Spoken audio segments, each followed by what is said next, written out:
Sant Dhyaneshwar was a remarkable 13th century Marathi saint, poet, philosopher, and yogi associated with the Maharashtrian Nath and Varkari traditions. He was born in 1275 to a Marathi speaking Deshastha Brahmin family in Apegaon village near Paitan town, Maharashtra. His father Vittal Pant served as the Kulkarni or village accountant responsible for maintaining land and tax records. Although married to Rukmini Bai, Vittal Pant felt disillusioned with worldly life and embarked on a pilgrimage to Kashi to seek sannyasa without the consent of his wife. However, upon learning of his marriage, his guru admonished him and eventually reunited him with Rukmini Bai in her hometown of Alandi in the present-day Pune district.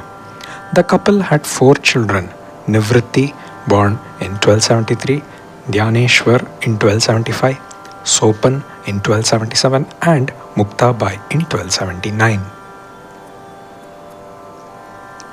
The Orthodox Brahmins were outraged when they learned that Vittal Pant had reverted to being a householder after his renunciation. Consequently, they excommunicated him and his family from the Brahmin community. This action denied Dhyaneshwar and his brothers the right to undergo the sacred thread ceremony.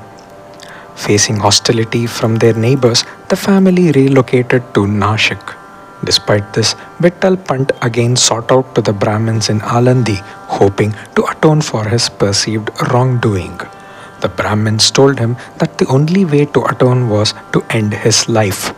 With heavy hearts, Vittal Pant and his wife prayed for the well-being of their children before jumping into the Indrayani river and taking their lives. Following this tragedy, a tiger unexpectedly entered their cottage, causing the frightened children to scatter in different directions. Nivritti, the brother of Dhyaneshwar, hid in a nearby cave where he encountered a saintly figure meditating. This saint was Gahini Nath, one of the 9 prominent Naths. He initiated the young Nivritti into the Nath tradition, giving him the name Nivritti Nath. Dhyaneshwar and his siblings were also accepted and initiated into the Nath tradition. Consequently, all 3 brothers and their sister Muktabai became celebrated yogis and bhakti poets. At 12 years old, Dhyaneshwar and his impoverished and outcast siblings returned to Alandi to plead with the priests for acceptance, but faced insults and ridicule. During this encounter, Dhyaneshwar witnessed a man harshly lashing his buffalo and implored the owner not to be cruel to the animal. The priests mocked Dhyaneshwar for his concern for a beast instead of adhering to Vedic teachings. In response, Dhyaneshwar stated that the Vedas regarded all life forms as manifestations of the Supreme Brahman. To demonstrate his point, Dhyaneshwar placed his hand on the forehead of the buffalo, which miraculously began reciting Vedic verses. In another instance, Changdev, an accomplished yogi seated on a tiger, challenged Dhyaneshwar by urging him to replicate this extraordinary feat. In response, Dhyaneshwar sat on a wall and called for it to fly towards the astonished yogi.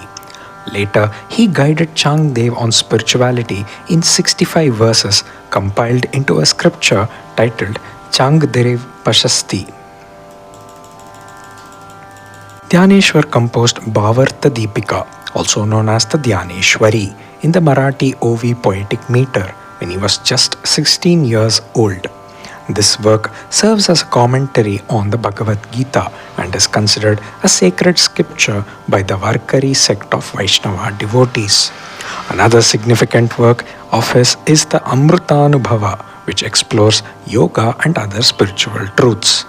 Additionally, he wrote a collection of 28 abhangas or poems called Haripath, regarded as a sacred scripture for the Varkari sect.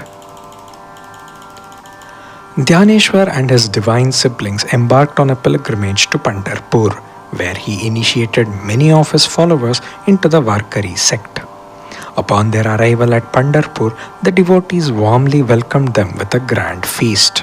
After the meal, Dhyaneshwar expressed his desire to enter Sanjeevana Samadhi, a practice in which one voluntarily leaves the mortal body by entering a deep meditative state. On the 13th day of the dark half of the month of Kartik in the Hindu calendar, a 21-year-old Dhyaneshwar attained Samadhi in the Siddheshwara temple complex at Alandi. The philosophy of Dhyaneshwar greatly influenced the works of later Marathi saints after him, belonging to the Bhakti movement, such as Tukaram, Eknath, and Namdev. Devotees of the Varkari sect conduct an annual pilgrimage called Vari, with the holy Padukas of Dhyaneshwar carried in a grand procession from Alandi to the Pandharpur Vittala temple. Om Shri Gurubhyo Namaha.